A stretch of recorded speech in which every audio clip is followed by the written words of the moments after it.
Okay, well, good afternoon, everyone, and welcome. I'm Julie Chabdi, the Associate Director of Health and Wellbeing Program with the WorkWell Center, and your host for today. Welcome to Eat Well Bites, sponsored by the Healthy Campus Eat Well Subcommittee. Today's topic is on mindful eating. Throughout today's session, you're welcome to use a chat to ask questions, make comments, and we'll have some time at the end for live Q&A, along with asking you to fill out an evaluation form and a raffle prize. Please make sure you mute to minimize any background noise. Before we get started, I'd like to thank the Eat Well co-leads, Professor Carrie Kreutzer with the USC Leonard Davis School of Gerontology and Keck School of Medicine, and Lindsay Pine, dining dietitian with USC Hospitality. So on behalf of USC's Healthy Campus Eat Well Subcommittee, we're excited to introduce Eat Well Bites, which is a monthly bite-sized nutrition education webinar series occurring the first Thursday of every month. The goal is to provide you with practical tips, hand-on demonstrations, resources, and support to improve your health and quality of life through nutrition and healthy eating habits. Over the next 30 minutes, we'll be sharing our expertise around this very important topic and resources, as well as engaging you in conversation. I also like to thank the members of the Eat Well subcommittee, many of which are here today. The subcommittee has been working really hard to create a health promoting food environment at USC, and you'll see many resources and programs and initiatives to come very soon. As always, a reminder to move during today's session. Feel free to stand, stretch, move in any manner that feels best for you. And with that, I'd like to turn it over to our presenter for today, Michelle Katz, registered dietitian and certified health education specialist with USC Student Health, Keck School of Medicine. Michelle is also a member of the Healthy Campus Eat Well subcommittee, and I've had the pleasure to work with Michelle on that subcommittee, along with our past Eat Well webinars. So with that, please join me in welcoming Michelle. Thank you. Thank you so much, Julie, for asking me to present today. I am trying to change my background, but I can't remember what I did with the Eat Well background. But so just pretend I have an Eat Well background, everyone. I'm being mindful right now because I'm recognizing that I forgot to put on my Eat Well background, but that's okay. And I'm not going to judge myself for it. Okay. So thank you all for being here. My name is Michelle. I am a student health dietitian and certified health educator. I've been at USC for about 7.5 years, and I love what I do. So with that, we'll go on to the next slide. Okay, so today we're going to talk about mindful eating. And our objectives are, first, we're going to do a self-assessment. Just start asking ourselves questions. What are we doing? When are we doing? Why are we doing? We're also going to describe, or I'm going to describe mindfulness and mindful eating. We're going to discuss the benefits of mindful eating, learn some tips, and then engage in a mindful eating exercise just to get more, just to understand and to feel the benefits and the gifts of mindful eating. So next slide. All right. So if you could release the poll, please. So this is a poll, and it's just some questions that you can to answer, and just think about it. Like, do I do this? I don't know. I never thought about it. And something that I'm going to say over and over and over again is we can't take care of something we're not paying attention to. Can't take care of something we're not paying attention to. What does that mean? That if I don't know I'm doing something, how can I change it? How can I make a difference? How can I do a different have a different outcome if I'm doing the same thing over and over again, right? So it's just an opportunity to get present, to get aware. And these are questions that you can ask yourself all the time. Like, for instance, if you're sitting in front of the TV with a bag of chips, and all of a sudden you run out of chips, and you look down and you're like, where'd the chips go? Were you tasting the chips? Were you present for the chips? And if you weren't, what was going on? I don't know. Great question. I have no idea what was going on. But did I realize I was eating the chips? No, because I wasn't present, because you can't take care of something you're not paying attention to. I love these numbers. Let's see what's coming in. Ooh, multitask. Yep, we were just talking about multitasking. Yep, multitasking, big driver of overeating, eating more than you need. And that's what overeating is to me, eating more than you need in that moment, okay? One thing I'm going to say also often is I don't moralize food or food behaviors. I don't judge food, and I don't judge food behaviors. I don't use good and bad terms, because You know, it's like the word cheat. Ooh, I'm cheating, cheat days, right? Well, if I cheat, I'm a bad person because I cheated, right? So then it has a bad connotation, and that's not very mindful. So there are some foods I want more than others. Some are more nutritious than others. So I don't use those terms because I don't find them to be helpful. And they're certainly not, they're very judgmental. Okay, let's see. Do I multitask? Big one. 80% of multitask. Yep. Raise your hand. And then the second one, do I slip into mindless eating? Yep. Zoned out. Okay. Thank you so much for participating in this. Wonderful, wonderful, wonderful, wonderful. All right. So just once again, think about those questions the next time you're, eating mindlessly. That's what we call eating when you're like, you're not paying attention. Okay, next slide, please. Okay, so what is mindfulness? Mindfulness is a process-oriented action. It's not an outcome-driven action. What does that mean? I'm not thinking about my end result. I'm not thinking about my goals. I'm just being here right now. Whatever happened yesterday, what's ever happening later in the afternoon, doesn't matter right now, because all I can do, the most important moment in my day is right now because I'm living it. So mindfulness is about decentering, okay? It's about viewing thoughts and emotions, fleeting thoughts, separate from oneself and not necessarily a true reflection of reality, right? Like that word cheat, right? Ooh, if I cheated, I had a X, Y, and Z, okay? Well, does that mean I'm a cheater and I'm a bad person? No, it doesn't mean that. It means I enjoyed something. That's it. We have so many thoughts in our head all day long of judgments and comments and things about ourselves. And is it really true? Does it help me to feel that way? So just being present and being aware of the feeling. Present moment awareness, right? Intentionally being present. Bodily sensations. Does it make me feel good? Do I feel satisfied? Is my stomach growling? When my stomach growls, do I listen to it or I ignore it and drink water and just have coffee? Am I actually being present? Am I understanding that when my stomach is growling, that means that the sugar in my blood is dropping and my ability to focus and concentrate and function are all being compromised? I need to eat something. I get to decide what it is and how much, but I don't get to decide when I'm physically hungry. So being aware of that's really important. And then also the non-judgment, right? Acceptance of where I am today. Acceptance doesn't mean I can't change, I can't evolve, I can't learn, I can't grow. It just means that instead of trying to bang my head against the wall, why is it like this? You know what? It is what it is. And I want to move forward. And that is mindfulness. Next slide, please. All right. So what is mindful eating? So the big things are self-compassion, compassion, gratitude, and values. So we're eating with awareness without judgment or criticism. Okay. We're using all our senses, our food senses, our taste, our smell, our touch, our sight. We're checking in with our bodily feelings. Am I hungry? Do I need more? Do I need less? And I'm connecting with my inner hunger cues because my hunger cues will tell me how much I need and what I need in that moment if I listen. But if I'm ignoring it, if I'm using external cues like the plate or the clock, right? 6 o'clock, time to eat. Or if I have food on my plate, does that mean I have to eat it all? No. Or, my friends are eating, I might as well eat, right? External cues. We want to turn internally and start thinking about what's going on internally. We're going to review these. Next slide, please. All right, eating with awareness and without judgment or criticism. God, I'm always craving X, Y, and Z. Oh my God. It's like, okay, great. So can you eat some mindfully? I don't have that food. I don't have that food. I don't eat this. I don't eat this. I don't eat this. Okay, great. Well, that day is going to come when you're going to probably eat a lot of it because, the idea that I can't have it, How about understanding? How about starting to be present? Why am I craving that? What's going on? Is there a feeling involved? And just observing, remember, awareness, acceptance of like, it's okay. People crave stuff. It's fine. Have you eaten a meal?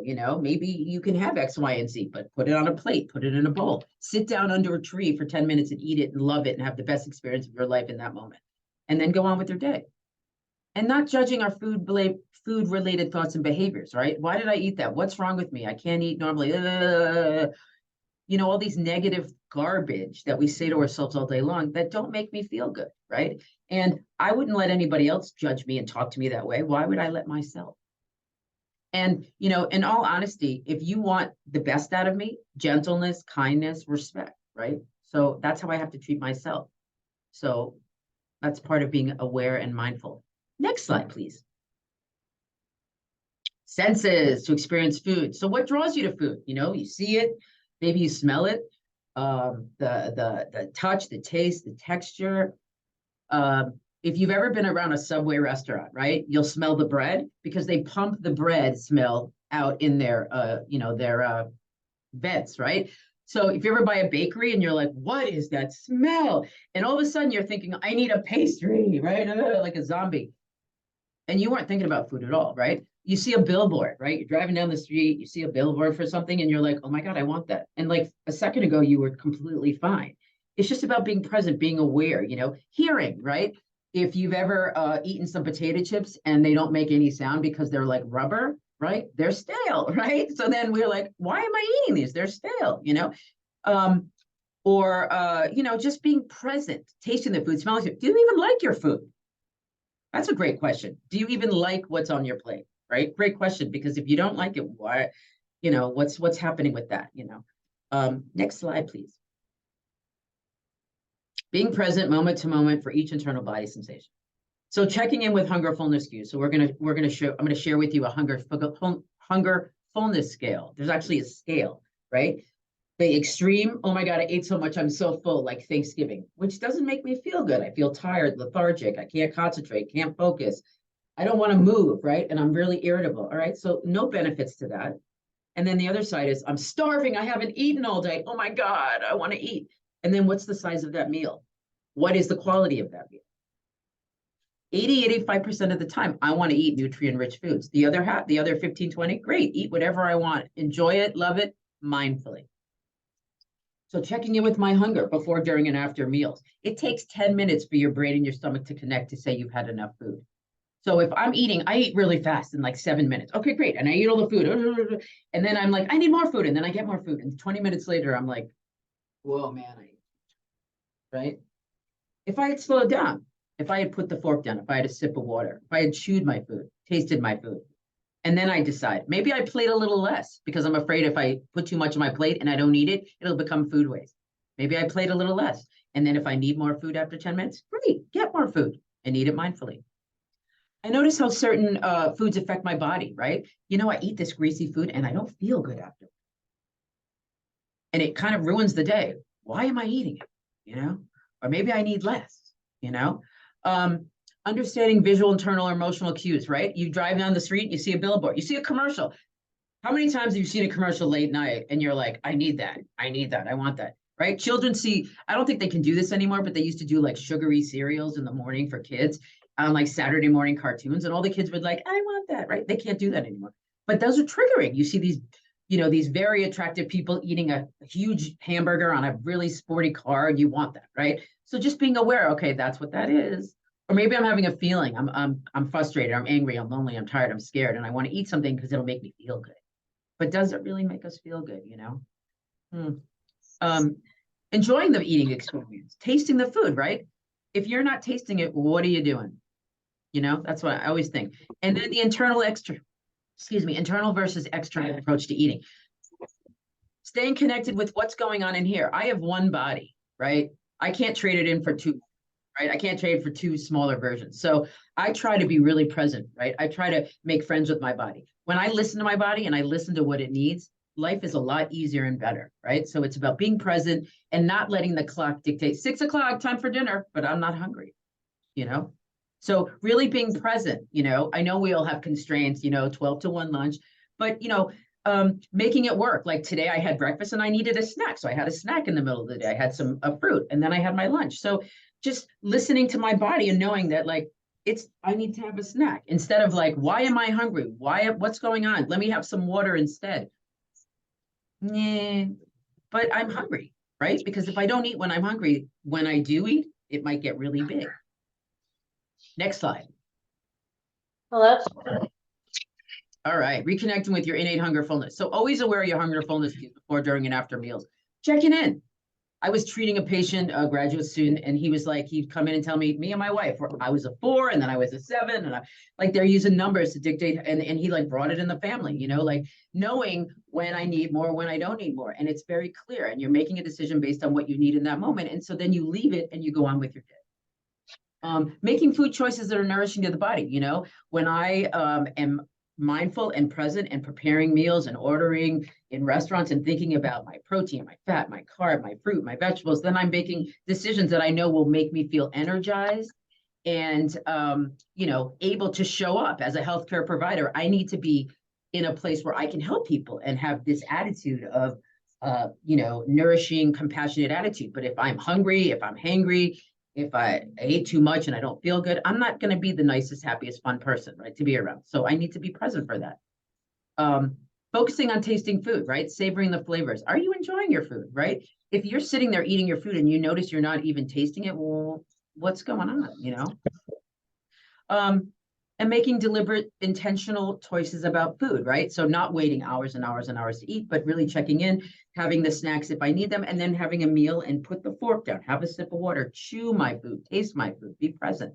And once again, internal versus external. Next slide.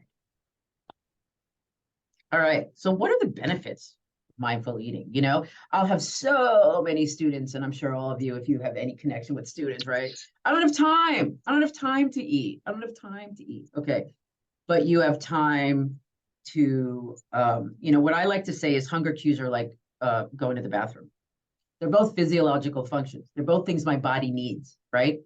When I have to go to the bathroom, I don't get to decide when I need to go, but I get to decide when I take myself, right? And I could say no, too busy, can't, but then I deal with the consequences. Same with eating. If I'm not present and aware when I eat, then I might get, then when I do eat, I might grab whatever's available and I might just eat, and that doesn't make me feel good, and that meal can last forever in thoughts and feelings, and it doesn't really work well for me.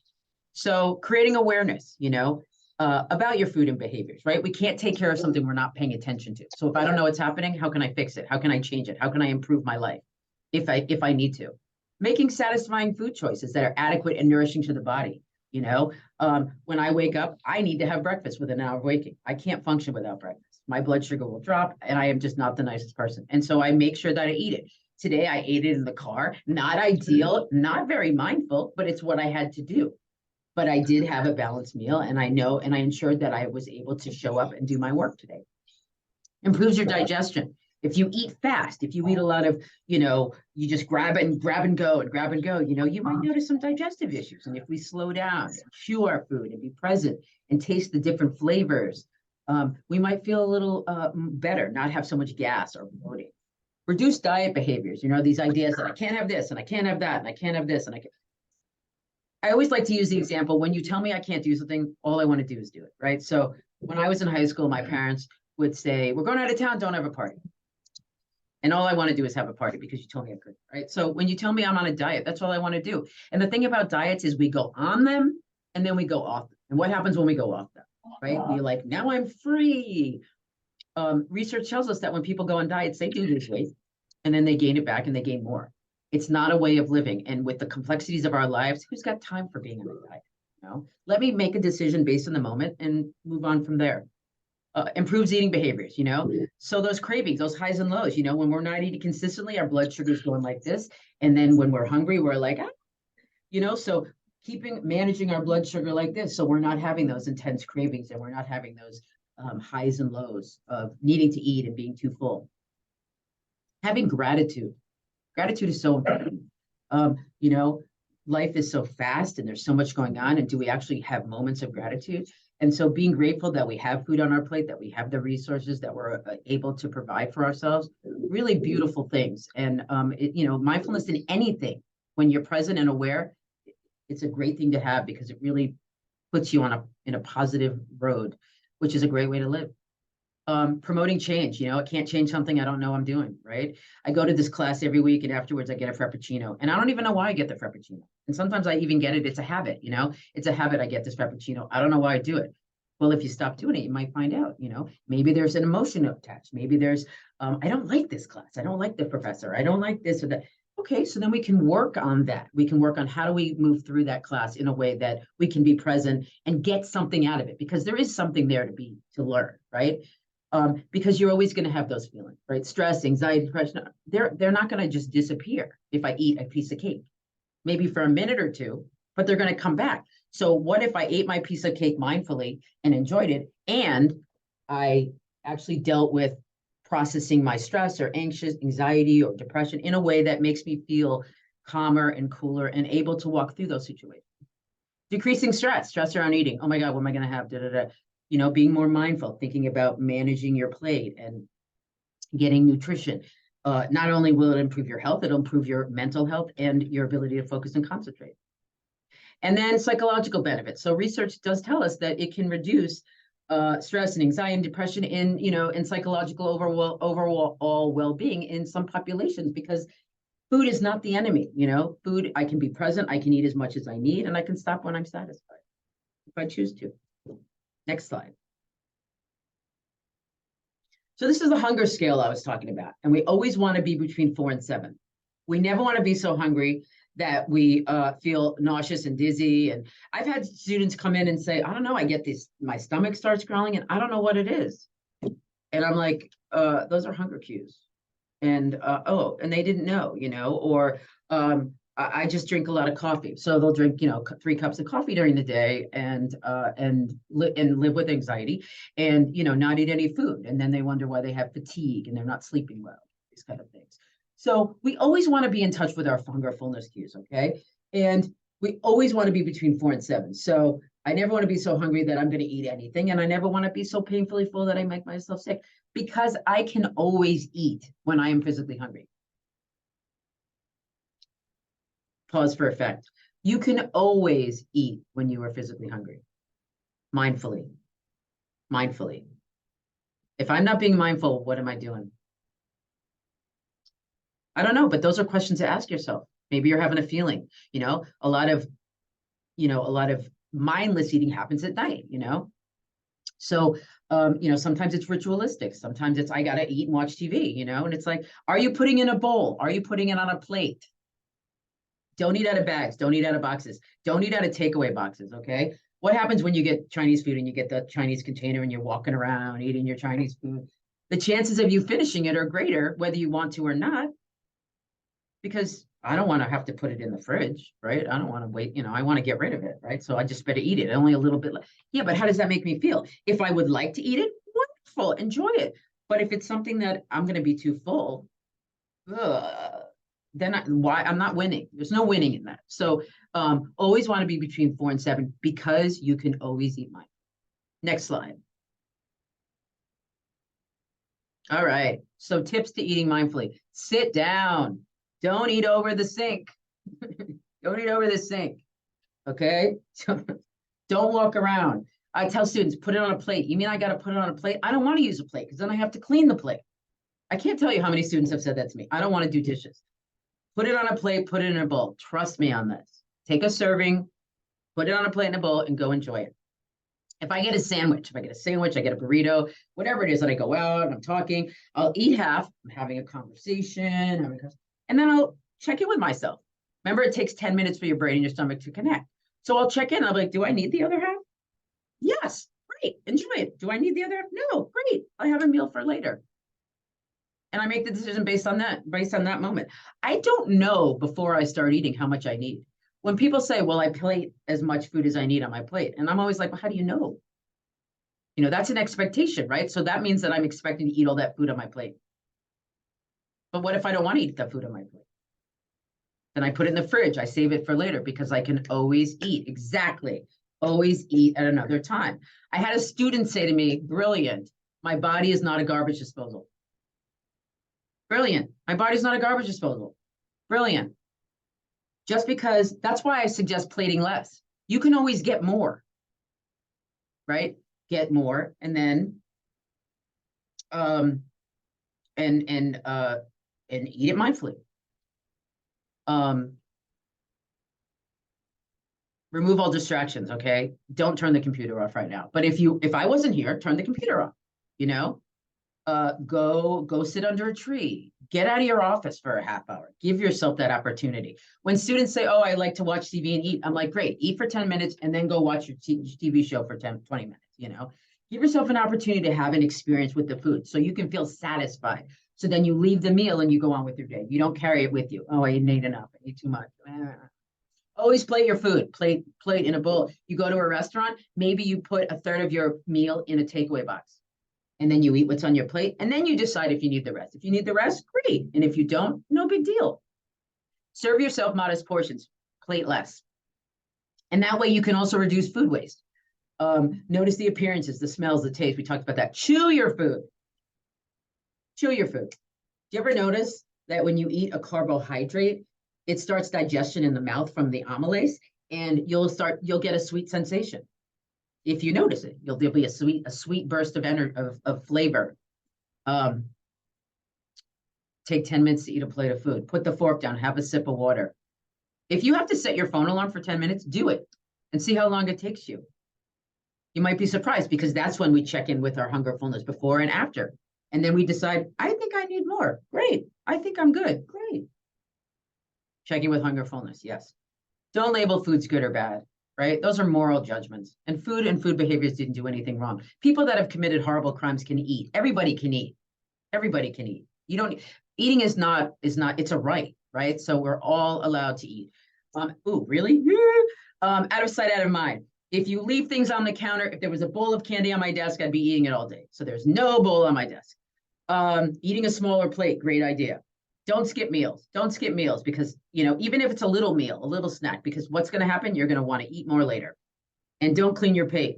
You don't have to clean your plate. Your plate doesn't get to tell you how much to eat. Next slide.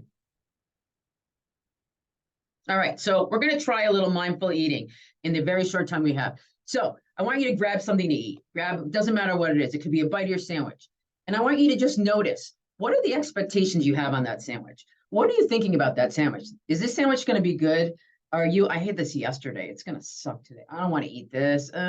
All the expectations that we have just looking at whatever it is, right? If it's a piece of cake, ooh, it looks really moist. Oh, I don't want to have that. Just start noticing those things and how they influence our experience of eating.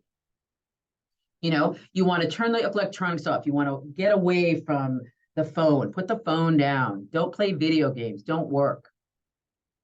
You want to remember that it's a time to enjoy your meal and have gratitude. And be present. It's a right to eat, and it's also a wonderful thing to be grateful for.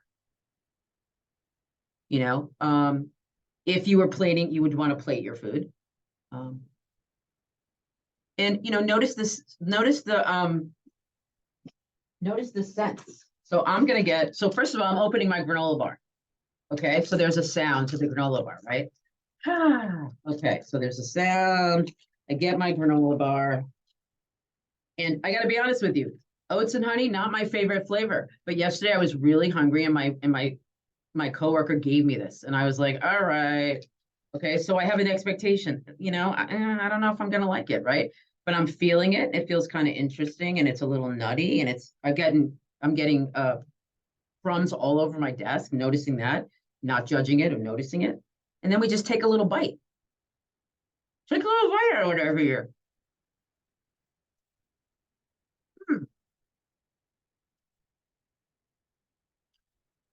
That's pretty good. I'm just tasting it. I'm going to smell it. You know what it smells like? Like a Hostess cookie. I wish it was a Hostess cookie.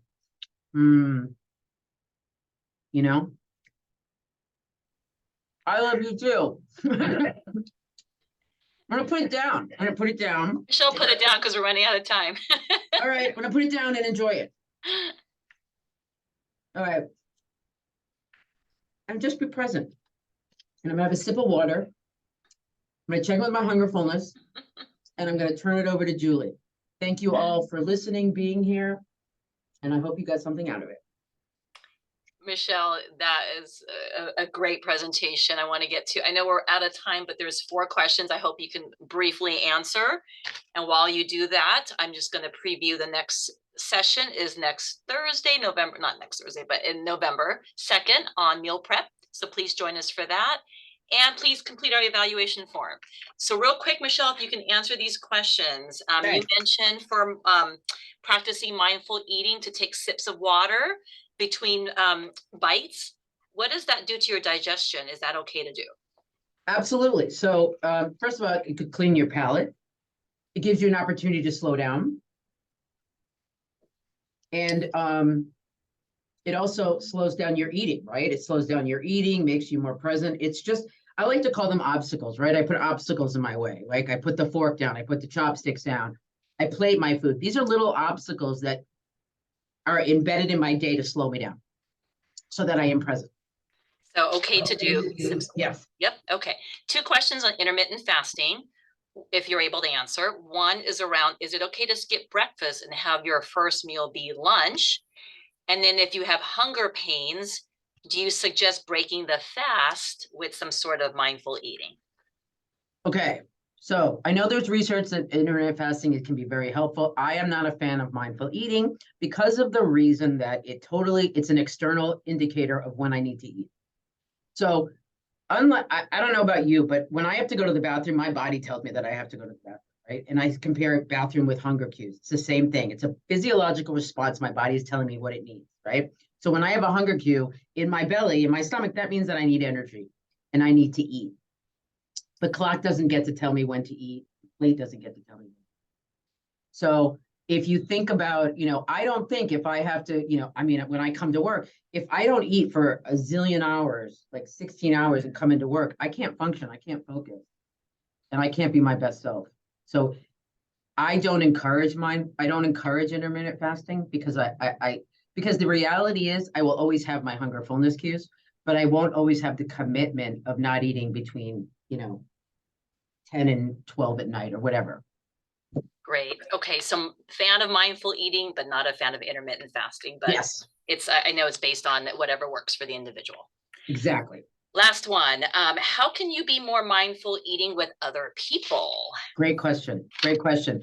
So same thing, putting the fork down, chewing your food, asking yourself those questions in the beginning. Am I tasting my food? Not comparing yourself to other people. Why is that person eating more than me? Why is that person eating less than me?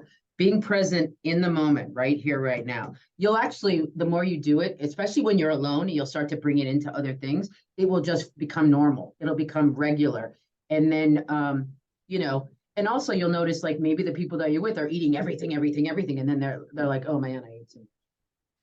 So the more you practice when at home or wherever you are, the more you'll recognize the benefits to it and how it feels, how you feel for the rest of the day, the more you're going to want to do it. Thank you so much, Michelle. And thank you everyone for being here. Hopefully you were able to capture that link for the evaluation form. If not, we'll send it out in the post webinar communication and we'll do a raffle right now and let you all go back to whatever you're doing. Some mindful eating for lunch today, hopefully. So Carla will be spinning the wheel. Thank you all for entering our raffle and let's see who our lucky winner is. Ooh. So cool. Matt Hudson, congratulations, Matt. We'll be in touch with you to coordinate delivery of your raffle prize. So thank you everyone for being here today. We will see you again November 2nd. Spread the word to your colleagues and eat well. Thank you all.